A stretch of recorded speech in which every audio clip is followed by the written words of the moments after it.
ये देखिए बहुत अहम तस्वीरें प्रधानमंत्री नरेंद्र मोदी और एंथनी एल्बनीज की इस वक्त आपके सामने है। और क्रिकेट मैच क्योंकि अब बस आधे घंटे बाद शुरू होने वाला है, दोनों टीमों के कप्तान किस तरह से एक साथ नजर आ रहे हैं ये देखिए आप। प्रधानमंत्री नरेंद्र मोदी और एंथनी एल्बनीज के साथ और दर्शकों में जबरदस्त जोश, भारत का तिरंगा लहराता हुआ नजर आ रहा है। और क्रिकेट स्टेडियम के अंदर से ये बेहद खूबसूरत तस्वीरें दूरदर्शन के सौजन्य से हम आप तक पहुंचा रहे हैं, इसलिए दूरदर्शन का शुक्रिया अदा करना भी लाजमी है। बेहद अहम तस्वीरें। और ये देखिए किस तरह से, जैसा कि हमने आपको बताया था कि आज स्टेडियम में सिर्फ मैच ही नहीं होगा और भी बहुत कुछ होगा, तो वो होता हुआ नजर आ रहा है। प्रधानमंत्री नरेंद्र मोदी और एंथनी एल्बनीज आगे बढ़ते हुए, क्योंकि खबर यह भी सामने आ रही थी कि जब टॉस होगा तो प्रधानमंत्री नरेंद्र मोदी और एंथनी एल्बनीज पिच पर मौजूद होंगे। लगता है वो घड़ी आ चुकी है, तस्वीरें आपके सामने बिल्कुल समीर, यहाँ पर जो खास मेहमान हैं वो कमेंट करना जा रहे हैं। दत्ता साहब, ये रोमांच चीन और पाकिस्तान जरूर देख रहे होंगे।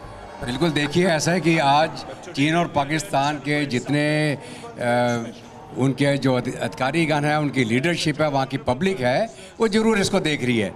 क्योंकि आज के दिन ऑस्ट्रेलिया और जो क्वाड का हमारा संगठन हुआ है 2006 सर, माफ कीजिएगा आपको रोक रही हूँ। देखिए यही वो स्पेशल रथ है जिस पर सवार होकर के भारत के प्रधानमंत्री, सर एक मिनट आपको रोक रही हूँ, इन तस्वीरों के बारे में जरा ब्रीफ कर दें। यही वो स्पेशल रथ है, एक खास रथ बनाया गया है जिसे इस पूरे ग्राउंड में घुमाया जा रहा है। और इस ग्राउंड में जितने भी क्रिकेट प्रेमी मौजूद हैं, क्रिकेट फैंस मौजूद है, सबको देखिए अभिवादन, सबका स्वीकार करते हुए, हाथ हिलाते हुए अभिवादन करते हुए भारत के प्रधानमंत्री नरेंद्र मोदी और ऑस्ट्रेलिया के प्रधानमंत्री एंथनी एल्बनीज। बहुत ही बड़ा मौका है, ऐतिहासिक मौका है ये समीर। और जो बताया जा रहा था कि दुनिया का सबसे बड़ा स्टेडियम है अहमदाबाद का नरेंद्र मोदी स्टेडियम, इसकी कैपेसिटी है 1,30,000 एक बार में दर्शक यहाँ पर बैठ सकते हैं। और आज क्योंकि दो देशों के सर्वश्रेष्ठ नेता यानी कि प्रधानमंत्री की मौजूदगी है, तो क्रिकेट मैच का जो आनंद है वो दोगुना हो जाता है। और ये लगातार जो हम बता रहे हैं तस्वीरें दूरदर्शन के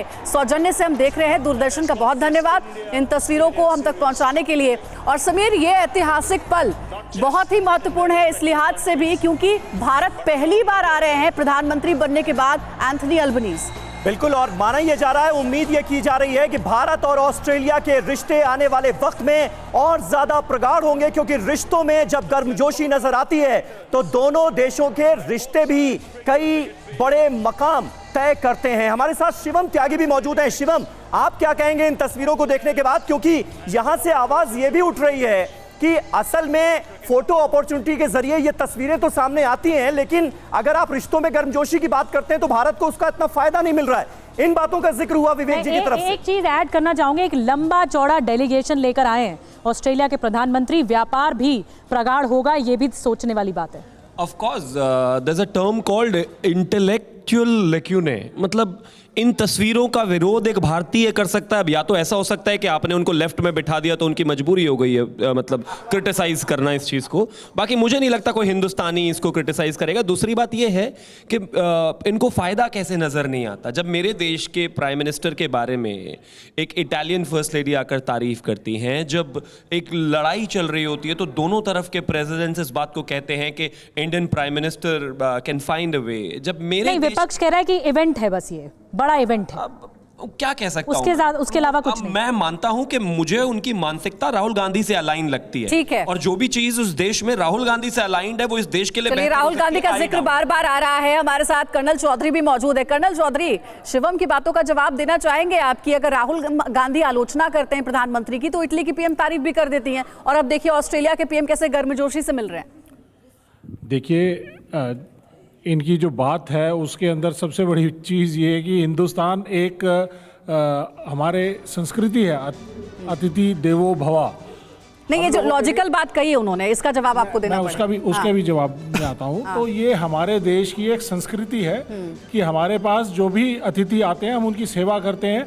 और हमारे साथ ऑस्ट्रेलिया का बहुत बड़ा एक संबंध बहुत पुराना रहा है।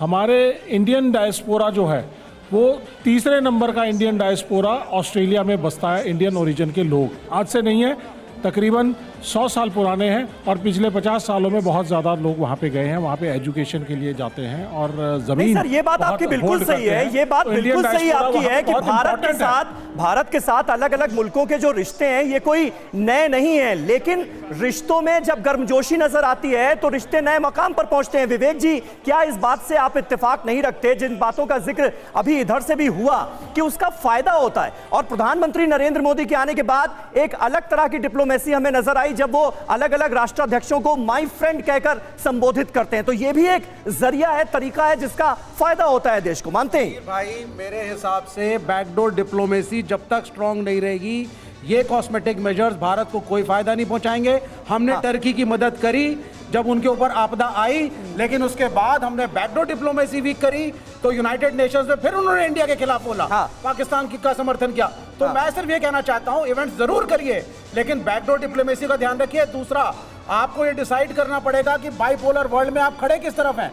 मेरे हिसाब से जयशंकर साहब इस वक्त जो है वो रशिया चाइना एक्सिस उधर से जवाब आ रहा है, जवाब देना उधर से जवाब आ रहा है। संगीत रागी जवाब देना चाह रहे हैं, संगीत रागी बोलना चाह रहे हैं, सॉरी। देखिए, मुझे लगता है यहाँ तो उनको बैकडोर डिप्लोमेसी की पता नहीं है, यहाँ तो ओपन डोर डिप्लोमेसी है, यहाँ तो बहुत साफ साफ है। और एक मीडिया में पढ़ाया जाता है, काइनेसिक्स एक टर्म होता है, दो लोग साथ बैठते हैं कुछ नहीं भी बोल रहे हैं तब भी उसके मायने निकलते हैं।